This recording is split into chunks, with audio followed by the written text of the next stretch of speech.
وہ اپنے رب سے محبت کرتے ہیں. کتنی اشد، ایک لفظ ہوتا ہے شدید، شدید محبت، شدید سے بھی اوپر لفظ ہے اشد. شدید ترین ان کی جو محبت کا محور ہے نا وہ ان کے خدا کی ذات ہے. والذین آمنوا اشد حبا للہ. محبت جو ہوتی ہے نا میرے بھائیو یہ فاتح عالم ہوتی ہے. محبت سے آپ عالم کو فتح کر سکتے ہیں، دنیا فتح ہو سکتی ہے محبت کے ذریعے. اور نبی کریم علیہ الصلوۃ والسلام نے جہاں تک محبت کا تعلق ہے حضور فرماتے ہیں کہ جو ایمان والا ہوتا ہے نا یہ ہوتا ہی محبت والا ہے. ایمان والے کا جو خمیر ہے یہ بنا ہی محبت سے ہے. یعنی ہمارا جو خمیر تیار ہوا نا اس میں اللہ نے محبت کو ڈالا ہے، الفت کو ڈالا ہے. ایمان والا الفت والا ہوتا ہے. اور کریم محبوب نے تو یہاں تک فرما دیا اس بندے کے اندر کوئی بلائی نہیں ہے، اس بندے میں کوئی خیر نہیں ہے. یا رسول اللہ کس کے اندر؟ فرمایا جو نہ محبت کرے اور نہ اس سے کوئی محبت کرے، جو نہ خود محبت کرے اور نہ کوئی اس سے محبت کرے. محبت والا، کیونکہ ایمان والے کے خمیر میں ہی محبت ہے، نفرت نہیں، محبت. وہ محبت کو فروغ دیتا ہے وہ جہاں بھی جاتا ہے. یہ آج کیوں ہے بھاری ہم پر تراویاں؟ محبت نہیں ہے. یہ آج ہم پہ کیوں بھاری ہے صبح اٹھ کے تہجد پڑھنا؟ کیونکہ محبت نہیں ہے. یہ 5 وقت کی نماز کیوں مشکل لگتی ہے؟ کیوں سجدوں میں لذت نہیں ہے؟ کیوں ہمیں روزہ رکھنے کے اندر رکاوٹ اور پریشانی بند؟ اس لیے کہ محبت نہیں ہے. بھائی جب محبت ہو جاتی ہے نا تو سیدہ، طیبہ، طاہرہ، عابدہ، زاہدہ، ملکہ فردوس بریں، سیدہ فاطمہ الزہرا سلام اللہ تعالی علیہ. امام حسن کہتے ہیں میری امی نے نا عشاء کے بعد قیام کیا، نماز شروع کی. ایک ہی قیام ہوا ہے، سجدے میں جاتی ہیں، ایک ہی سجدے میں رات ختم ہو گئی. رات جب مکمل ہو گئی ایک ہی سجدے میں، ادھر حضرت بلال کی آواز جب کانوں میں گونجی تو سیدہ کہتی ہیں اللہ یہ تیری بندی نے ایک ہی ابھی تجھے سجدہ کیا اور تیری رات ختم بھی ہو گئی. اللہ کوئی تو رات اتنی بڑی بنا کہ فاطمہ تیری بندی جی بھر کے تیری عبادت ہی کر سکے. ہے ہم میں کوئی ایسا کہ جس کی ایک سجدے میں رات گزری ہو اور اس نے یہ بات کہی ہو؟ محبت نہیں ہے نا، محبت نہیں ہے. محبت کو سمجھنا ہے تو ناصحہ خود محبت کر، اس لیے کہ کنارے پہ رہ کے کبھی اندازہ طوفان نہیں ہوتا. کئی لوگ کہتے ہیں یہ محبت، یہ عشق، یہ صرف سنی لوگوں کا بنایا ہوا یہ کام ہے، یہ کوئی محبت کوئی عشق نہیں ہوتا. تو کسی نے کہا تھا کہ عشق ایک ڈھونگ ہے، تو میں نے کہا تجھے عشق ہو خدا کرے، پھر کوئی تجھے اس سے جدا کرے، پھر تو اسے تسبیحوں میں پڑھا کرے، پھر تو گلی گلی پھرا کرے، پھر میں کہوں کہ عشق ایک ڈھونگ ہے، پھر تو نہیں نہیں کہا کرے. یہ تو جیڑا دو نینا دا لٹیا نہیں رادے محبت کی جانے، جیڑا وچھڑیا ہی نہیں اپنے یار کو دکھ درد مصیبت کی جانے. حضرت ابراہیم بن ادم رحمت اللہ بادشاہ تھے بہت بڑے. ایک دفعہ نا دل میں بات آئی کہ کاش میرا بھی وہ مقام ہو کہ ادھر دل سے بات نکلے ادھر رب اس کو پورا فرما دے. بادشاہ تھے تو اللہ کے ساتھ محبت کا تعلق بننے لگا. ایک دفعہ اپنے محل میں سو رہے تھے، چھت پر نا رات آدھی گزری تو کسی کے چلنے کی آواز آئی. اٹھے اور کہنے لگا چھت پہ کون ہے؟ اب وہ اللہ کا کوئی فرشتہ تھا یا کوئی بھی انسان تھا. کسی نے کہا وہ حضرت خضر علیہ السلام تھے. کہا کہ چھت پہ کون ہے؟ کہا میرا اونٹ گم ہو گیا تھا تو وہ میں چھت پہ ڈھونڈ رہا ہوں. تو بادشاہ کہنے لگا بھی چھت اور پھر اونٹ اس کی کوئی مواصلت ہے نہیں، اونٹ کا کیا کام چھت کے اوپر؟ اب چونکہ اللہ جب کسی کو اپنی محبت دینا چاہتا ہے نا تو پھر اللہ کریم خود ہی اسباب بھی بنا دیتا ہے. اب چونکہ ان کے دل میں بات آئی تھی نا کہ کاش میرا بھی مقام اللہ کی بارگاہ میں ایسا ہو، محبت اتنی زیادہ ہو جائے کہ جو میں کہوں رب ویسا کر دے. وہ لو لگی تھی تو اللہ نے بہانہ بھی بنا دیا ان کا اپنے ساتھ پیار کا. کہا کہ چھت پہ کیا کرے ہو؟ کہا اونٹ گم ہوا تھا وہ ڈھونڈ رہا ہوں. کہا چھت پہ اونٹ کا کیا کام ہے؟ تو وہ چلنے والے نے کہا پھر نرم بستر پر اللہ کی یاری کا کیا کام ہے؟ نرم بستر ہو اور پھر اللہ کی محبت ڈھونڈتے ہو، اللہ کی یاری ڈھونڈتے ہو نرم بستر پر. اس بستر پہ اللہ نہیں ملے گا، بس دل پر اس بات کا اثر ہوا، سارا کچھ چھوڑ چھاڑ کے نا درویشانہ لباس پہن لیا، جنگلوں میں نکل گئے۔ ایک دفعہ نا کافی عرصہ بعد کا ایک واقعہ آپ کی سیرت میں لکھا ہے، دریا کے کنارے بیٹھ کر نا کپڑا سی رہے تھے۔ وہ جو آپ کا کبھی وزیر رہا کرتا تھا جب آپ بادشاہ تھے، اس کا گزر وہاں سے وہ گھوڑے پہ بیٹھا تھا، ساتھ اس کا ایک خادم بھی تھا۔ جب ابراہیم بن ادھم کو اس درویشانہ فقیرانہ لباس میں دیکھا تو کہا بادشاہ یہ کیا لباس اور کیا حال اور حلیہ تو نے بنا رکھا ہے، یہ کیا انداز ہے تیرا؟ وہ سارا کچھ چھوڑ کر اس حالت میں تم پہنچ گئے کہ اب تمہارا کپڑا سینے والا بھی کوئی نہیں ہے، یہ کیا کر رہی ہے، یہ کیا انداز اپنایا؟ جے تو چڑھیا اتے دار بھی نہیں، او یارا جے تو وکیا عشق بازار بھی نہیں، ایڈا سستا سودا پیار بھی نہیں، تے ایڈا سوکھا لبدا یار بھی نہیں۔ کئی جنگل گانے پیندے نے، کئی دوزخ لنگنے پیندے نے، جو اس ملوں بھی مل جاوے ایڈو سستا ہور وپار بھی نہیں۔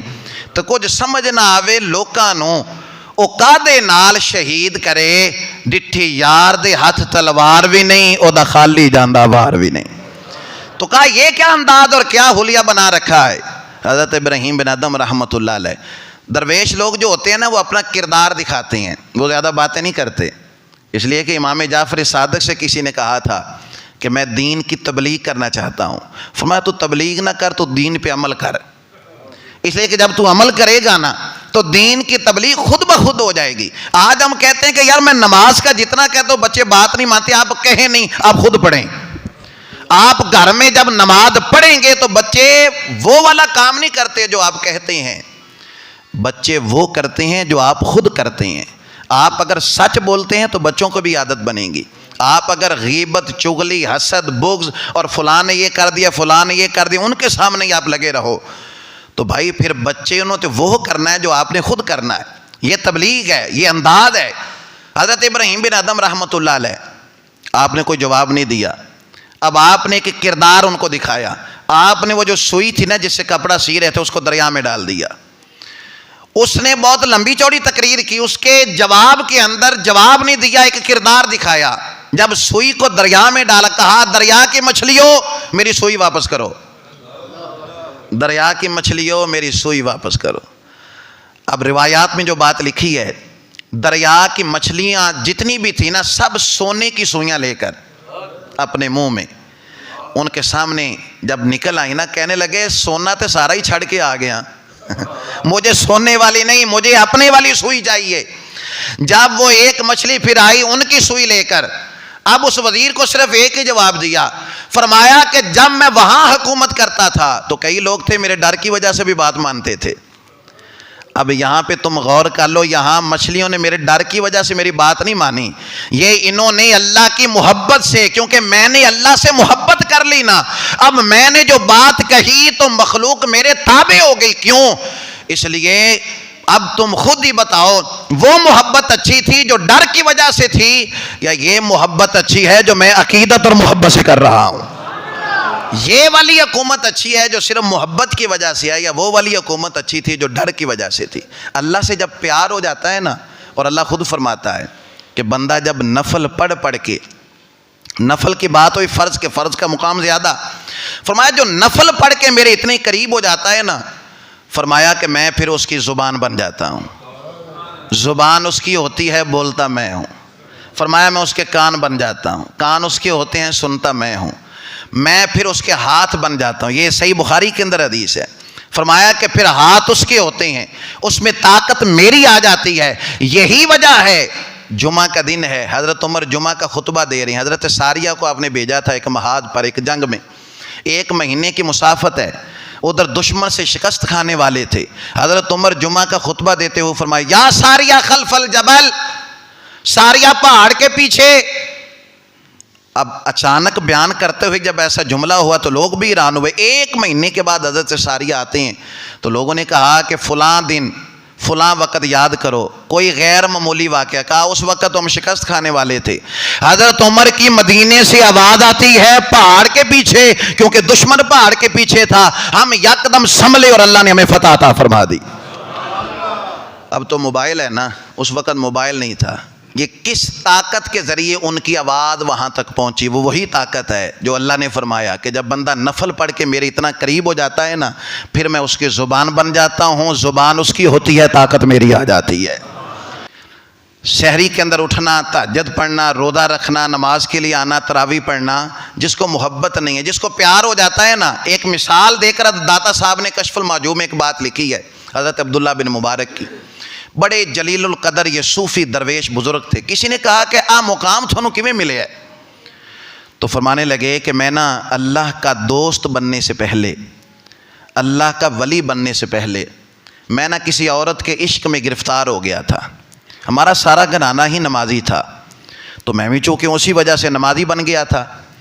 اب جس محلے میں وہ رہتی تھی نا، اسی محلے میں جا کے میں عشاء کی نماز پڑھتا تھا.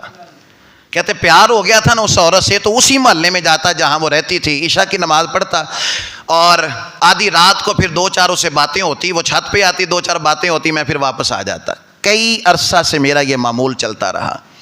عبداللہ بن مبارک کہتے ہیں ایک دفعہ جب میں عشاء کی نماز پڑھنے آیا نا، تو حافظ صاحب نے نا نماز ذرا لمبی کر چھڑی نماز لمبی کر دی. تو میں نماز میں ہی سوچنے لگا کہ حافظ اور تو اور کام ہی نہیں، تو سانو اور بھی بڑے کام نہیں.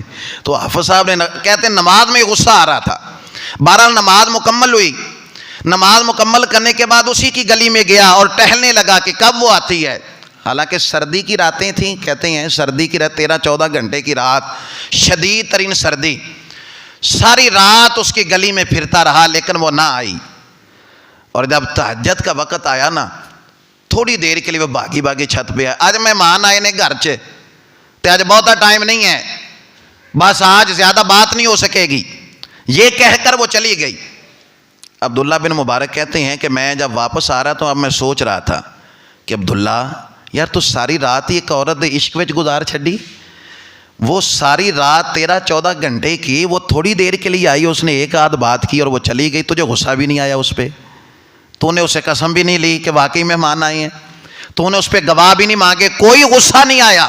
تو ناراض بھی نہیں ہوا اس سے؟ ایک آدھی بات اس نے کی جس کے لیے تو نے 13-14 گھنٹے رات کے سردی کے گزار دیے. کہنے لگے پھر میرے دل سے آواز آئی، تجھے پتا کیوں نہیں غصہ آیا عبداللہ اس پہ؟ کیوں نہیں آیا؟ اس لیے کہ تجھے اس سے محبت ہے. تجھے اسے، یہ داتا صاحب لکھ رہے ہیں، کیونکہ تجھے اس سے پیار ہے نا، اور سچا پیار ہے، تو اس لیے تجھے غصہ نہیں آیا اس پہ. کہتے ہیں میں پھر اذان شروع ہوئی نا تو مسجد میں آیا، وضو کر کے جب میں نے 2 سنتیں پڑھ کے جماعت کے انتظار میں بیٹھا نا، تو میرے دل سے آواز آئی عبداللہ. کہتے آؤ لمحہ سی جدوں میں بدلیا. یہ وہ لمحہ تھا جس نے میرے اندر انقلاب برپا کیا. کہتے ہیں کہ جب میں نماز فجر کی سنتیں پڑھ کے بیٹھا تو میرے دل سے آواز آئی عبداللہ وہ ایک عورت عشق وچ ساری رات کھڑا ہو سکنا ہے تے رب رسول واسطے بھی کھڑا ہو سکنا ہے. ایک عورت کی محبت میں اگر یہ سارا کام ہو سکتا ہے، یہ تو دنیا کی محبتیں ہیں نا. سچے خدا کی محبت میں بھی تراویحیں پڑھی جا سکتی ہیں. سچ یہ جس کو محبت ہو جائے نا بھائی، محبت اصل بات ہے، اصل بات ہے محبت. محبت شدید ترین محبت کرتے ہیں کون؟ ایمان والے. کس سے؟ اللہ سے. رابعہ بصری تہجد کے وقت ایک دعا کر رہی تھی، اے اللہ جیڑی تینوں میرے نال محبت ہے نا، اے اللہ جو تجھے مجھ سے محبت ہے، اس محبت کا صدقہ ہے اپنی بندی کو معاف کر دے، اس کو جنت کا داخلہ عطا کرنا. کسی سننے والے نے کہا رابعہ عجیب تیری دعا ہے، عجیب تیری دعا ہے کہ تجھے کیسے علم ہے کہ وہ تجھ سے محبت کرتا ہے؟ تو یہ کہے کہ اللہ جو مجھے تجھ سے محبت ہے اس محبت کے صدقے معاف کر دے، اس لیے کہ تجھے تو علم نہیں ہے کہ خدا تجھ سے محبت کرتا ہے کہ نہیں. کہا میں نے اگر یہ جملہ کہا ہے نا کہ اللہ جو تجھے مجھ سے محبت ہے، سوچ سمجھ کے کہا ہے. اس نے پوچھنے والے نے کہا کیسے؟ تو کہنے لگیں تہجد کا وقت ہے، سارے لوگ تو نہیں نا اٹھے اس وقت. اگر رابعہ کو اس نے اٹھا کے مصلی پہ بٹھا کے اپنے سامنے جھکا دیا ہے، محبت کرتا ہے تو جھکایا ہے نا، پیار کرتا ہے تو اس نے جھکایا. بھائی یہ محبت کی دلیل ہے، اس لیے کہ دلیل اس کے لیے ہوتی ہے جس نے نعرے تو لگائے لیکن جب نماز کا وقت ہو کہا میرا ٹائم ہو گیا، میں نے فلاں کام پہ جانا ہے. جس کو محبت نہیں ہوتی وہ کہتا ہے گاہک آتے ہی اس وقت ہیں. جس کو محبت ہو جاتی ہے نا، وہ ہتھوڑا اگر اٹھایا بھی ہے نا، اس نے نیچے ضرب لگانے کے لیے، ادھر مؤذن نے کہا اللہ اکبر، ہتھوڑے کو وہیں پہ رکھ کے لبیک کہتا ہوں اللہ کے سامنے حاضر ہو جاتا ہے. اللہ سے محبت مانگی. ہم کہتے ہیں کہ اللہ مجھے فلاں سے محبت ہے, فلاں سے محبت ہے, فلاں سے, بڑی ہم نے دعائیں کی ہیں, اولاد سے محبت, ماں, سب سے محبت. لیکن کبھی یہ بھی دعا کی ہے کہ اللہ میں تجھ سے محبت کرنا چاہتا ہوں, اپنی محبت میرے دل میں عطا فرما. حضرت ابو ہریرہ کہتے ہیں عجیب دعا کا رنگ دیکھا ایک دفعہ میں نے نبی کریم علیہ السلام, اللہم انی اسألک حبک, اے اللہ میں تجھ سے تیری محبت کا سوال کرتا ہوں. گویا تجھ سے تجھ ہی کو مانگ کے مانگ لی ساری کائنات, میرے 100 سوالوں سے بس یہی ایک سوال اچھا ہے.